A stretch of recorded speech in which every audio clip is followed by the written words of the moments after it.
Capítulo 34. A última aldeia.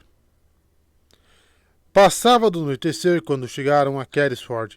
Mais tempo do que Rand imaginara que levaria, pelo que Mestre Kinch dissera ao deixá-los.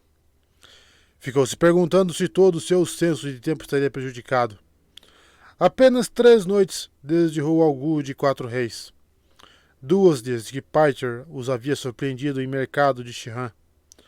Somente um dia desde que a amiga das trevas sem nome tentara matá-los no estábulo do O Homem da Rainha.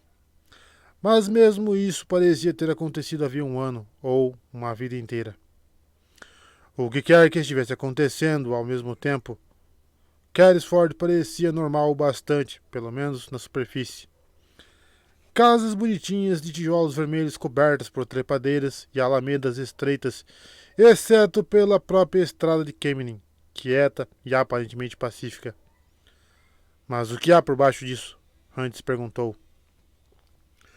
Mercado de Shiran parecia um lugar pacífico, assim como a aldeia onde a mulher... Ele não soubera o nome dela e não queria mais pensar nisso. A luz se derramava das janelas das casas para as ruas que estavam quase completamente vazias. Isso agradou a Rand. Esgueirando-se de uma esquina à outra, ele evitava as poucas pessoas. Matt permanecia do seu lado, parando quando o som do cascalho esmigalhado anunciava a aproximação de um aldeão, esquivando-se de sombra em sombra quando o vulto indistinto passava. O rio Kerry tinha pouco mais de 30 passos de largura ali, e a água negra se movia preguiçosamente, mas o val havia sido coberto por uma ponte havia muito tempo. Séculos de chuva e vento haviam desgastado os pilares de pedra até que eles quase parecessem formações naturais. Anos de carroções de carga e comboios de mercadores também desgastaram as grossas tábuas de madeira. Tábuas soltas chacoalhavam sob suas botas, fazendo um som alto como o dos tambores. Até muito tempo depois de ter atravessado a aldeia e entrado no campo adiante, Rand esperou que alguma voz lhes perguntasse quem eram. Ou, pior, que já soubesse quem eram. O campo ia ficando cada vez mais habitado à medida que avançavam. Sempre havia uma luz de casa de fazenda à vista. Cercas vivas e cercas de trilhos ladeavam as estradas e os campos, que se estendiam infinitamente, sem nenhum trecho de floresta perto da estrada. Parecia que estavam sempre nos arredores de alguma aldeia, mesmo quando estavam a horas de distância da cidade mais próxima. Tudo bem cuidado e pacífico, e sem nenhuma indicação de que amigos das trevas ou coisa pior pudessem estar à espreita. Subitamente Matt se sentou na estrada. Ele havia puxado o cachecol para o topo da cabeça, agora que a única luz vinha da lua. 2 passos para cada braça, resmungou. 1000 braças para cada milha. 4 milhas para cada légua. Não vou dar mais 10 passos a menos que haja um lugar para dormir ao final deles. Algo para comer também não cairia mal. Você não escondeu nada nos bolsos, escondeu? Uma maçã, talvez? Eu não vou me negar com você. Você podia pelo menos procurar. Rand espiou a estrada para cima e para baixo. Eles eram as únicas coisas que se moviam na noite. Olhou de relance para Matt, que havia tirado uma bota e estava massageando o pé. Ou tinham sido as únicas coisas que se moviam na noite. Pés doíam também. Um tremor lhe subiu pelas pernas como se para dizer que ele ainda não havia recuperado tanta força quanto imaginava. Montinhos escuros se destacavam num campo logo à frente deles. Montes de feno, reduzidos de tamanho pela alimentação do inverno. Mas montes de fenos mesmo assim. Ele cutucou Matt com a ponta do dedão do pé. Vamos dormir ali. Montes de feno de novo. Matt suspirou, mas enfiou a bota no pé e se levantou. O vento estava aumentando, o frio da noite também. Eles pularam os mourões lisos da cerca e logo estavam se enfiando no feno. A lona que protegia o feno da chuva cortava o vento também. Hunt se contorceu no buraco que havia criado até encontrar uma posição confortável. O feno ainda conseguia espetá-lo através da roupa, mas já havia aprendido a tolerar isso. Tentou contar os palheiros nos quais havia dormido desde Ponte Branca. Os heróis das histórias nunca tinham de dormir em palheiros, nem debaixo de cercas vivas. Mas se tornara difícil fingir que era o herói de uma história, mesmo que por um instante. Com um suspiro, puxou o colarinho para cima, na esperança de evitar que o feno descesse por suas costas. Randy, perguntou Matt baixinho. Randy, você acha que vai conseguir chegar? A Tarvalon? Ainda falta muito, mas... Camelin, você acha que a gente vai conseguir chegar a Camelin? Randy levantou a cabeça, mas estava escuro num buraco deles. A única coisa que lhe dizia onde Matt estava era a voz. Mestre Ginch disse 2 dias. No dia depois da manhã, no dia seguinte, chegaremos lá. Se não houver uns 100 amigos das trevas esperando por nós na estrada, ou um ou dois desvanecidos. Fez-se silêncio por um momento. Então Matt falou. Acho que somos os únicos que restaram, Randy. Parecia apavorado. Seja lá o que for tudo isso, somos só nós dois agora. Só nós. Randy sacudiu a cabeça. Sabia que Matt não podia ver na escuridão, mas, de qualquer maneira, era mais para si mesmo do que para Matt. Vá dormir, Matt, disse cansado. Mas ele mesmo ficou deitado acordado por um longo tempo antes que o sono chegasse. Só nós. O canto de um galo o acordou e ele se levantou desajeitado. Na claridade que antecede a aurora, limpando o feno das roupas. Apesar de suas precauções, um pouco de feno havia descido por suas costas. As palhas grudavam entre as suas omoplatas e pinicavam.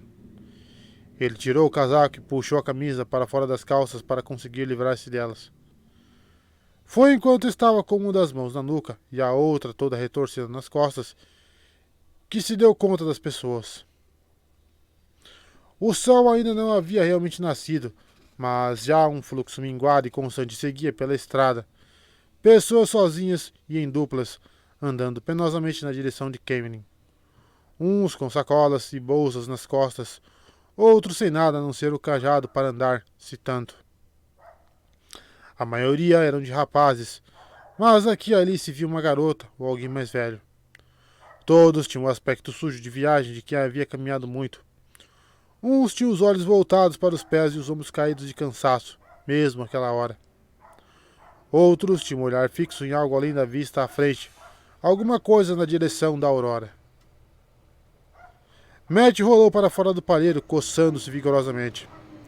Ele só parou para enrolar o cachecol ao redor da cabeça, deixando um pouco menos de sombra aos olhos naquela manhã. Você acha que a gente consegue algo para comer hoje? O estômago de Randy roncou em solidariedade. Podemos pensar nisso quando estivermos na estrada, disse ele. Arrumando apressadamente as roupas, ele tirou sua parte das sacolas de dentro do palheiro. Quando chegaram à cerca, Matt também havia notado as pessoas. Ele franziu a testa, parando no campo enquanto Randy pulava a cerca. Um jovem, não muito mais velho do que eles, olhou de relance para os dois ao passar. Suas roupas estavam cheias de poeira, assim como o cobertor enrolado amarrado às costas. Para onde você está indo? Perguntou Matt. Camelin, ora, para ver o dragão. O sujeito gritou para trás sem se deter. Ergueu uma sobrancelha para os cobertores e alforjes que pendiam dos ombros deles e acrescentou. Como vocês. Com uma gargalhada, ele seguiu em frente, os olhos ansiosos já buscando alguma coisa à frente. Matt fez a mesma pergunta diversas vezes durante o dia. As únicas pessoas que não deram a mesma resposta eram gente da região. Se esses chegavam a responder alguma coisa, era cuspindo e dando-lhe as costas enojados. Olhavam para todos os viajantes da mesma forma, de soslaio. Suas expressões diziam que estranhos poderiam aprontar qualquer coisa se não fossem vigiados. O povo da região não estava apenas desconfiado dos estranhos. Parecia mais do que um pouco irritado. Havia um número relativamente grande de gente na estrada, e quando as carroças e os carroções dos fazendeiros apareceram com o sol, espiando sobre o horizonte, até mesmo seu ritmo normalmente lento foi reduzido à metade. Nenhum deles estava disposto a dar a carona. Seguiu para a beira da estrada, mas continuou caminhando. O lampejo de movimento, quando o primeiro carroção passou raspando, foi todo o aviso que ele teve. Caiu estirado no chão quando o chicote do condutor do carroção estalou no ar onde sua cabeça havia estado. De onde estava, encarou o condutor quando o carroção passou. Olhos duros acima de uma boca contraída num esgar. Nem um mínimo de preocupação com a possibilidade de ter tirado sangue de Randy ou mesmo um olho. A luz o segue! Gritou Matt na direção do carroção. Você não pode! Um guarda montado o acertou no ombro com a parte de trás da lança, derrubando-o em cima de Randy. Saia do caminho! Saia do caminho, seu amigo das trevas! Grunhiu o guarda sem diminuir a velocidade. Depois disso, eles se mantiveram longe dos carroções. E havia muitos deles. O Canglor e sua colegiar de um comboio mal terminavam antes que se ouvisse outro chegando. Guardas e condutores, todos encaravam os viajantes que se dirigiam para Kemnin como se estivessem vendo sujeira andar. Uma vez Randy calculou errado o chicote de um condutor, apenas pela extensão da ponta. Levando a mão ao corte raso sob a pálpebra, ele engoliu em seco para não vomitar com a proximidade do golpe em seu olho. O condutor lhe dirigiu um sorriso cínico. Com a outra mão, Randy agarrou Matt para impedir que ele encaixasse uma flecha no arco. Deixe estar, disse ele. Indicou com um movimento de cabeça os guardas que cavalgavam ao lado dos carroções. Alguns deles estavam rindo. Outros olhavam sérios para o arco de Matt. Se tivéssemos sorte, eles só nos bateriam com as lanças. Se tivéssemos sorte. Matt grunhiu com amargura, mas deixou que Randy o puxasse pela estrada. Por 2 vezes, esquadrões dos guardas da rainha vieram trotando estrada abaixo, as flâmulas em suas lanças tremulando ao vento. Alguns dos fazendeiros os chamavam, querendo que alguma coisa fosse feita em relação aos estrangeiros, e os guardas sempre paravam pacientemente para escutar. Perto do meio-dia, Randy deteve-se para ouvir uma dessas conversas. Atrás das barras de seu capacete, a boca do capitão da guarda era uma linha reta. Se um deles roubar alguma coisa ou invadir sua terra, grunhiu para o fazendeiro magricela, franzindo a testa ao lado de seu estribo. Eu o arrastarei até o magistrado, mas eles não violam nenhuma rei da rainha por caminhar na estrada da rainha. Mas eles estão por toda parte, protestou o fazendeiro. Quem sabe quem eles são ou quem são? Toda essa conversa de dragão. Luz, homem! Aqui só tem um punhado. As mulheres de Kemnin estão inchando de tanta gente. Mais e mais chega a cada dia. A careta do capitão aumentou ao notar Randy e Matt parados ali perto na estrada. Ele fez um gesto indicando a estrada com uma manopla de aço. Vão andando ou prendo vocês por bloquearem o tráfego. A voz dele não foi mais áspera com eles do que com o fazendeiro, mas eles se puseram em movimento. Os olhos do capitão os seguiram por um tempo. Randy podia senti-los às suas costas. Suspeitava que os guardas não tinham mais muita paciência com os errantes e nenhuma simpatia com um ladrão com fome. Decidiu impedir Matt se ele voltasse a sugerir que roubassem ovos. Mesmo assim, havia um lado bom em todos aqueles carroções de pessoas na estrada, especialmente todos os rapazes que se dirigiam para Kemnin. Para qualquer amigo das trevas que os caçasse, seria como tentar apanhar 2 pombos em um bando.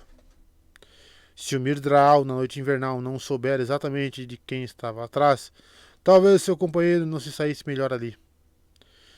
Seu estômago não parava de roncar, ou que eu lembrava de que praticamente não tinha mais dinheiro, de certo não o bastante para uma refeição aos preços cobrados ali, tão perto de Kemnin. Houve um momento em que percebeu que estava com a mão na caixa da flauta e firmemente a empurrou para as costas. Good sabia tudo sobre a flauta e também sobre o malabarismo. Não havia como dizer o quanto Baalzamon havia sabido deles antes do fim, se o que Randy vira fora mesmo o fim, ou quanta informação havia sido passada a outros amigos das trevas. Olhou pesaroso para uma fazenda pela qual passavam. Um homem patrulhava as cercas com um par de cães que rosnavam e tentavam escapar às guias. O homem tinha cara de quem só queria uma desculpa para soltá-los. Nem todo fazendeiro exibia ameaçador os cachorros, mas ninguém estava oferecendo trabalho a viajantes. Antes que o sol se pusesse, ele e Matt passaram por mais 2 aldeias. O povo se reunia em grupos, conversando entre si, vendo o fluxo constante passar. Seus rostos não eram mais amigáveis que os dos fazendeiros ou dos condutores dos carroções ou dos guardas da rainha. Todos aqueles estranhos indo ver o falso dragão. Tolos que não entendiam que era melhor ficar nos lugares de onde vinham. Talvez seguidores do falso dragão. Talvez até amigos das trevas. Se houvesse alguma diferença entre os dois. Com a noite chegando, o fluxo começou a afinar na segunda aldeia. Os poucos que tinham dinheiro desapareceram na estalagem adentro, embora aparentemente tenha havido alguma discussão a respeito de deixá-los entrar ou não. Outros começaram a sair à caça de cercas vivas ou campos sem cães. Ao crepúsculo, ele e Matt estavam sozinhos na estrada de Kemenin. Matt começou a falar sobre encontrarem outro palheiro, mas Han insistiu para que continuasse. Enquanto pudermos ver a estrada, disse ele, quanto mais pudermos avançar antes de se parar, mais adiante estaremos. Se eles estiverem caçando você, por que deveriam caçar agora? Quando até hoje tem esperado você vir a eles. Esse era um argumento bom bastante para Matt. Olhando frequentemente para trás, ele apertou o passo. Randy precisou se apressar para alcançá-lo. A noite se adensou, aliviada somente por um pouco de luar. O surto de energia de Matt foi passando, e suas queixas recomeçaram. Nós de dor se formaram nas panturrilhas de Randy. Ele dizia a si mesmo que havia caminhado mais num dia duro trabalhando na fazenda com Tan. Mas, por mais que repetisse isso, ele mesmo não conseguia acreditar. Trincando os dentes, ignorou as dores e não parou. Matt reclamando e ele se concentrando em dar cada passo, estavam quase na aldeia antes que ele visse as luzes. Ele parou cambaleando, subitamente consciente de uma queimação que subia de seus pés até o alto das pernas. Achava que estava com uma bolha no pé direito. Ao ver as luzes da aldeia, Matt caiu de joelhos com um gemido. Podemos parar agora? Disse ofegante. Ou você quer encontrar uma estalagem e pendurar uma placa para os amigos das trevas? Ou um desvanecido? O outro lado da cidade, respondeu Randy, encarando as luzes. Daquela distância, no escuro, parecia campo de Emond. O que nos aguarda ali? Mais 1 milha e só. Só. Eu não ando mais nem uma braça. As pernas de Randy pareciam estar em chamas, mas ele se forçou a dar mais um passo e depois outro. Não ficou mais fácil, mas ele seguiu em frente, um passo de cada vez. Antes de avançar 10 passos, ouviu Matt cambalear atrás dele, resmungando baixinho. Achou muito bom não conseguir ouvir o que Matt estava falando. Era tarde o suficiente para que as ruas da aldeia estivessem desertas, embora a maioria das casas tivesse luz em pelo menos uma das janelas. A estalagem no meio da cidade estava fartamente iluminada, cercada por uma poça de luz dourada que afastava as trevas. Músicas e risos abafados pelas paredes grossas vinham do prédio. A placa sobre a porta rangia ao vento. Quase na outra extremidade da estalagem, uma carroça e um cavalo estavam parados na estrada de Kemenin, com um homem verificando os arreios. 2 homens estavam do outro lado do edifício, nas fímbrias da luz. Randy parou nas sombras ao lado de uma casa de onde não havia luz. Estava cansado demais para caçar pelas ruelas um caminho para dar a volta. 1 minuto de descanso não poderia fazer mal algum. Só 1 minuto. Só até os homens irem embora. Matt escorregou contra a parede com um suspiro de satisfação, inclinando-se para trás, como se sua intenção fosse dormir ali mesmo. Alguma coisa nos dois homens à margem das sombras deixava Randy inquieto. Ele não conseguia definir o que era, no começo, mas percebeu que o homem da carroça sentiu mesmo. O homem alcançou a ponta do arreio que estava verificando, ajustou o mordedor na boca do cavalo. Depois, voltou e começou tudo de novo. Manteve a cabeça baixada durante todo esse tempo, os olhos no que estava fazendo e longe dos outros homens. Poderia simplesmente não estar se dando conta deles. Embora estivessem a menos de 10 braças, não fosse pela maneira rígida como se movia e o modo como às vezes se virava desagitadamente no que estava fazendo para não olhar diretamente para os dois. Um dos homens nas sombras era apenas um vulto negro, mas o outro estava mais próximo da luz, de costas para Randy. Mesmo assim, era óbvio que ele não estava muito animado com a conversa que estava tendo. Ele torcia as mãos e mantinha os olhos no chão, de vez em quando balançando a cabeça em concordância com alguma coisa que o outro dizia. Randy não conseguia ouvir nada, mas teve a impressão de que era o homem nas sombras quem falava. O outro, nervoso, apenas escutava, assentia e torcia as mãos ansiosamente. No fim das contas, o que estava envolto em trevas se virou e o sujeito nervoso começou a retornar para a luz. Apesar do frio, ele enxugava o rosto com um avental comprido que vestia, como se estivesse encharcado de suor. A pele arrepiada, Randy observou o vulto se afastando na noite. Ele não sabia porquê, mas seu desconforto parecia acompanhar aquela figura. Um formigamento vago em sua nuca e nos pelos que se arrepiavam em seus braços, como se ele subitamente tivesse percebido que havia alguém chegando de mansinho por trás dele. Sacudindo rapidamente a cabeça, esfregou os braços com força. Você está ficando tão tolo quanto Matt, não está? Naquele momento, o vulto deslizou pela borda da luz que vinha de uma janela, apenas na margem dela, e a pele de Randy se arrepiou toda.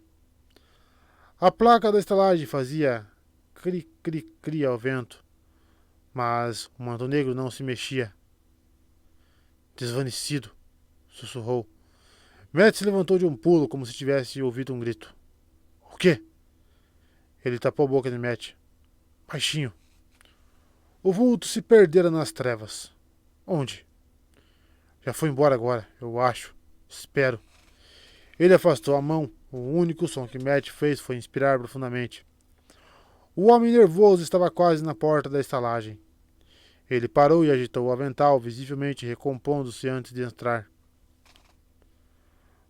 Amigos estranhos esses seus, Raymond Holdwin, disse subitamente o homem da carroça. Era a voz de um velho, mas forte. Ele se endireitou, balançando a cabeça. Amigos estranhos, no escuro, para um estalajadeiro. O homem nervoso deu um pulo quando o outro falou, olhando ao redor como se não tivesse visto a carroça, nem o outro homem até então. Então respirou bem fundo, aprumou-se e disse sério. E o que é que você quer dizer com isso, homem Bunt? Exatamente o que eu disse, Holdwin. Amigos estranhos. Ele não é daqui, é. Muita gente esquisita tem vindo nas últimas semanas. Mas muita gente esquisita mesmo. Você é o sujeito ideal para falar disso. Holdwin olhou torto para o sujeito da carroça. Eu conheço muitos homens, até mesmo de Camden, que, ao contrário de você, intocado sozinho naquela sua fazenda. Ele fez uma pausa, depois continuou como se achasse que precisava dar mais alguma satisfação. Ele é de 4 Reis. Está à procura de 2 ladrões rapazotes. Roubaram dele uma espada com a marca da garça. Randy havia prendido a respiração só de ouvir falar em 4 Reis, a menção da espada. Olhou de esguelho para Matt. Seu amigo estava com a mão pressionada com força contra a parede e olhando para as trevas com os olhos tão arregalados que pareciam ser inteiramente brancos. Randy também queria vigiar a noite. O meio-homem podia estar em qualquer lugar, mas seus olhos voltaram para os 2 homens na frente da estalagem. Uma espada com a marca da garça, exclamou Bunt. Não é à toa que ele a quer de volta. Holdwin assentiu. Sim, e eles também. Meu amigo é um homem rico, um mercador. E eles andaram criando problemas com os homens que trabalham para ele, contando histórias malucas e aborrecendo as pessoas. Eles são amigos das trevas e seguidores de Logain também. Amigos das trevas e seguidores do falso dragão? E contando histórias malucas também? É muita coisa para rapazotes. Você disse que eles eram só rapazes, não? Havia uma nota súbita de divertimento na voz de Blunt, mas o estalajadeiro não pareceu notar. Sim, ainda não chegaram aos 20 anos. Há uma recompensa. 100 coroas de ouro pelos dois. Holdwin hesitou, depois acrescentou. Esses dois têm uma língua ardilosa. Sabe a luz que espécie de história eles vão contar, tentando jogar as pessoas umas contra as outras. E são perigosos também, mesmo que não pareçam. Criminosos. Melhor ficar longe se achar que os viu. Dois rapazes com uma espada, e os dois olhando a toda hora para trás. Se forem eles mesmos, meu amigo virá apanhá-los assim que forem localizados. Parece até que você os conhece pessoalmente. Vou saber quem são no instante em que olhar para eles, disse Holding confiante. Só não tente pegá-los sozinhos. Ninguém precisa se machucar.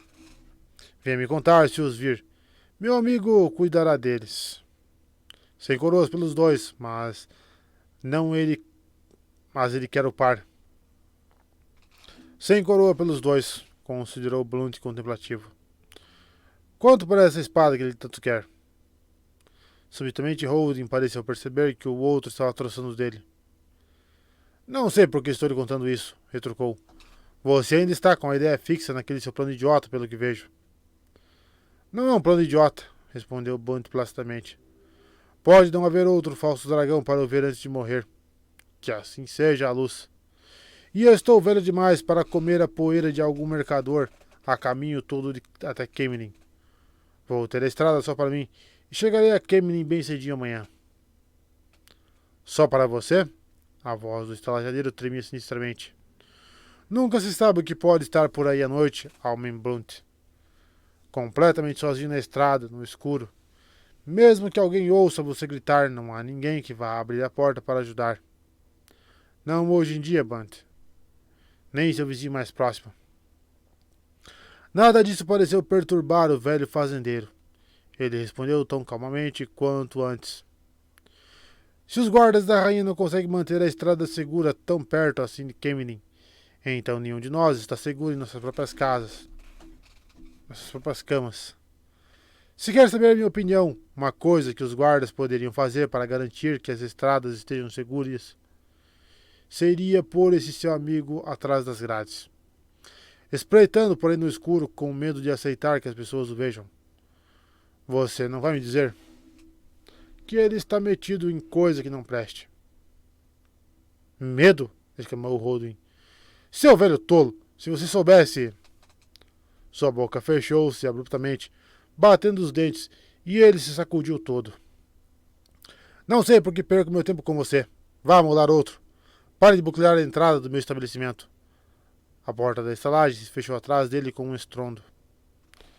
Resmungando consigo mesmo, Blunt segurou a borda da carroça e pôs o pé no eixo da roda. Randy só hesitou por um momento. Matt segurou o seu braço quando ele começou a avançar. Está louco, Randy? Ele vai nos reconhecer com certeza. Você prefere ficar aqui, como um desvanecido por aí? Que distância ele acha que conseguiríamos percorrer a pé antes que ele nos encontrasse? Ele tentou não pensar na distância que conseguiriam percorrer em uma carroça se ele os encontrasse. Soltou-se de Matt e seguiu pela estrada. Segurou seu manto cuidadosamente fechado em torno do corpo para que a espada ficasse escondida. O vento e frio eram desculpa suficiente para isso. Não pude deixar de ouvir que o senhor está indo para Kemenin, disse ele. Blunt se assustou, puxando o bastão de dentro da carroça. Seu rosto curtido era uma massa de rugas, e ele não tinha metade dos dentes, mas suas mãos nodosas empunhavam o bastão com firmeza. Depois de um minuto, ele abaixou uma das pontas ao chão e se apoiou nele. Então vocês dois estão indo para Kemenin para ver o dragão, não é? Randy não havia percebido que Matt o seguira. Matt, porém, estava se mantendo bem atrás, fora da luz, observando a estalagem e o velho com tanta desconfiança quanto observava a noite. O falso dragão, disse Randy enfático. Bond sentiu. Claro, é claro. Ele deu uma olhada de esguelha para a estalagem. Depois, enfiou bruscamente o cajado de volta sob o banco da carroça. Bem, se vocês querem uma carona, podem subir. Já perdi muito tempo. Ele já estava se acomodando no banco. Randy subiu na parte de trás no momento em que o fazendeiro puxava as rédeas. Matt correu para alcançar a carroça quando ela partia. Randy segurou-o pelo braço e puxou a bordo. A aldeia sumiu rapidamente noite adentro ao ritmo estabelecido por Bunt. Randy ficou deitado nas tábuas duas, lutando com o ranger sedutor das rodas. Matt abafava os bocejos com o punho fechado, olhando, desconfiado, o cenário rural. A escuridão pesava nos campos e fazendas pontilhadas com as luzes das casas, luzes que pareciam distantes, lutando em vão contra a noite. Uma coruja espiou um lamento e o vento gemeu como almas perdidas nas sombras. Ele poderia estar em qualquer lugar, pensou Randy. Bunt parecia sentir a opressão da noite também, pois subitamente falou. Vocês dois já estiveram em Cameron? Ele deu um sorrisinho. Suponho que não. Bem, esperem só para vê-la. A maior cidade do mundo. Eu já ouvi tudo sobre Ilian, Ebuldar, Tiar e tudo mais. Sempre tem algum tolo que pensa que alguma coisa é maior e é melhor só porque ela fica ali no horizonte. Mas, juro pelo meu dinheiro, Camelin é a maior que existe. Não poderia ser mais grandiosa. Não poderia. A menos, quem sabe, que a rainha Morgace, a luz a ilumine, se livrasse daquela bruxa de Tarvalon. Randy estava deitado com a cabeça no cobertor, enrolado por cima do manto embrulhado de Tom, vendo a noite passar, deixando as palavras do fazendeiro passarem. Uma voz humana afastava as trevas e calava o gemido do medo. Ele se virou todo para olhar a massa escura das costas de Bunt. Você quer dizer uma Aes Sedai? E do que mais eu estaria falando? Sentada lá no palácio como uma aranha. Eu sou um bom homem da rainha. Nunca diga que não sou. Mas não é certo. Eu não sou daqueles que dizem que Elaida tem muita influência sobre a rainha. Eu não. E quanto aos tolos que dizem que Elaida é quem realmente é a rainha em tudo menos no nome, ele cuspiu. Aqui para eles, Morgace não é marionete para dançar para nenhuma bruxa de Tarvalon. Outra Aes Sedai. Se, quando Moiraine chegasse a Cameron, ela poderia muito bem procurar uma irmã Aes Sedai. Se o pior acontecesse, essa Elaida poderia ajudá-los a chegar a Tarvalon. Ele olhou para Matt como se estivesse falando em voz alta. Matt balançou a cabeça. Ele não podia ver o rosto de Matt, mas sabia que ele estava se negando com firmeza. Bunt continuou falando, sacudindo as rédeas, sempre que seu cavalo reduzia a velocidade. Mas, afora isso, deixamos as mãos descansarem sobre os joelhos. Como eu disse, sou um homem da rainha. Até mesmo os idiotas dizem algo que preste de vez em quando. Até um porco cego encontra uma bolota de vez em quando. Algumas mudanças precisam acontecer. Este tempo, as plantações minguando, vacas secando, novilhos e ovelhas nascendo mortos ou então com duas cabeças. Corvos malditos que nem sequer esperam que as coisas morram. As pessoas estão apavoradas. Elas querem alguém para culpar. A presa do dragão aparecendo na porta das pessoas. Coisas espreitando sorrateiramente à noite. Celeiros sendo incendiados. Sujeitos como aquele amigo de Holding andando por aí assustando as pessoas. A rainha precisa fazer alguma coisa antes que seja tarde demais. Vocês percebem isso, não percebem? Randy fez um som neutro. Parecia que eles tinham tido mais sorte do que eles pensavam ao encontrar esse velho e sua carroça. Poderiam não ter ido muito além daquela última aldeia se tivessem esperado pelo amanhecer. Coisas espreitando sorrateira essa noite. Ele se levantou para olhar sobre a lateral da carroça na escuridão. Sombras e formas pareciam se contorcer nas trevas. Ele caiu para trás antes que sua imaginação o convencesse de que havia alguma coisa ali. Bud tomou isso como sentimento. Certo, eu sou um bom homem da rainha e me colocarei contra qualquer um que tentar machucá-la, mas eu tenho razão. Veja, Lady Elaine e a Lord Gawain. Agora. Eis aí uma mudança que não faria mal a ninguém e poderia até fazer algum bem. Claro, eu sei que sempre fizemos as coisas desse jeito em Andor. Mandamos a filha herdeira para estudar com as Aes Sedai e os filhos mais velhos para entrar estudar com os guardiões. Eu acredito na tradição, acredito mesmo. Mas veja o que ela nos trouxe da última vez. Luke morto. Na praga antes mesmo de... Luke morto na praga antes mesmo de ser ungido como o primeiro príncipe da espada. E Tigraine desaparecida, fugida ou morta, quando chegou a hora de ela assumir o trono. Isso ainda nos assombra. Há quem diga que ela ainda está viva, sabe? Que Morgase não é a rainha de direito.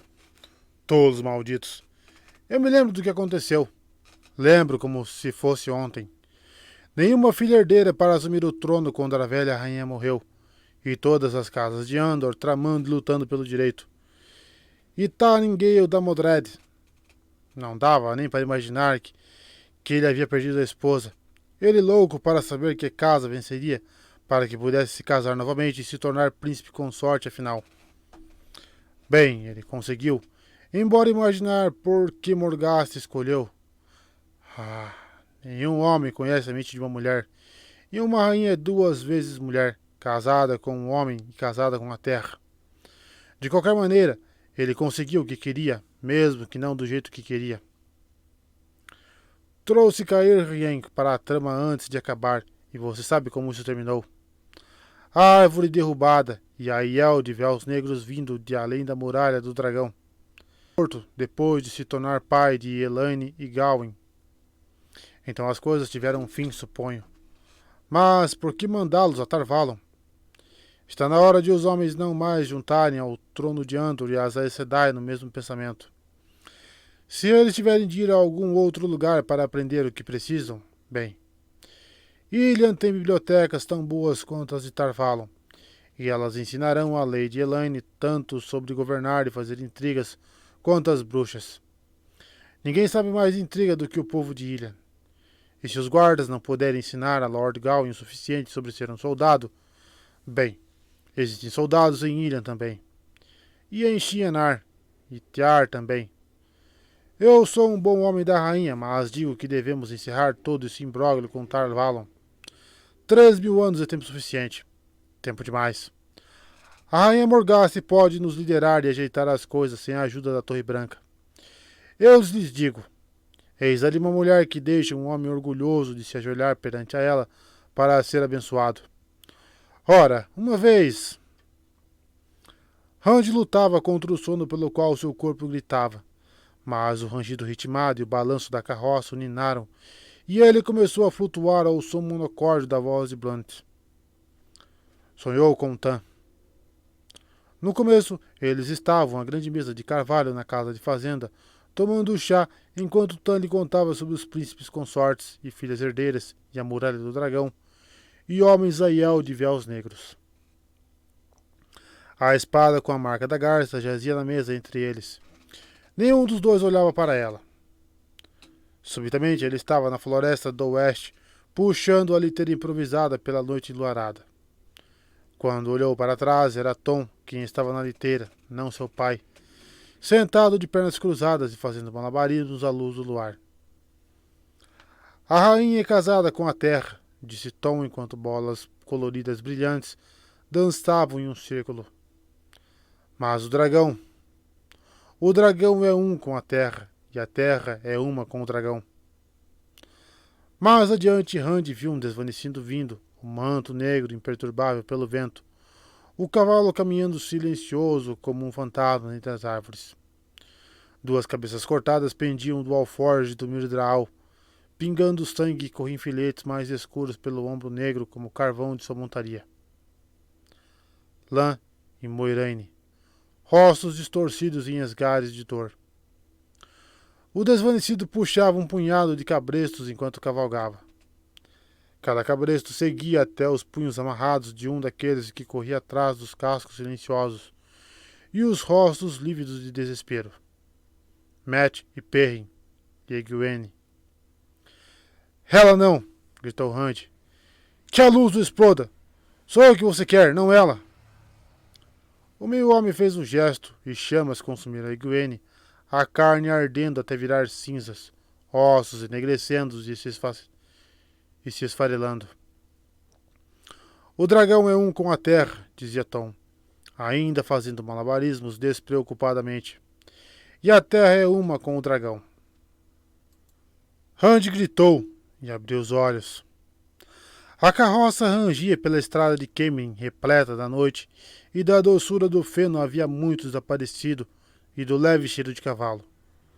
Uma forma mais escura do que a noite repousava sobre seu peito, e olhos mais escuros do que a morte olhavam diretamente nos seus. Você é meu, disse o corvo, e o bico afiado perfurou seu olho. Ele gritou quando o corvo arrancou seu globo ocular. Com um berro ensurdecedor, ele se sentou, levantando as duas mãos ao rosto. A luz da manhã banhava a carroça. Zonzo, ele olhou para as mãos. Não havia sangue, não havia dor. O resto do sonho já estava desaparecendo, mas aquilo... Apalpou cautelosamente o rosto e tremeu. Pelo menos, Mat bocejou, estalando o maxilar. Pelo menos você dormiu um pouco. Não havia muita simpatia nos seus olhos cansados. Ele estava encolhido embaixo do manto, com o cobertor enrolado, dobrado sobre a cabeça. Ele falou a noite inteira. Está de todo acordado? Perguntou Bunt do banco do condutor. Você me deu foi um susto danado gritando assim. Bom, já chegamos. Sua mão deslizou diante deles num gesto grandioso. Caemlyn, a maior cidade do mundo.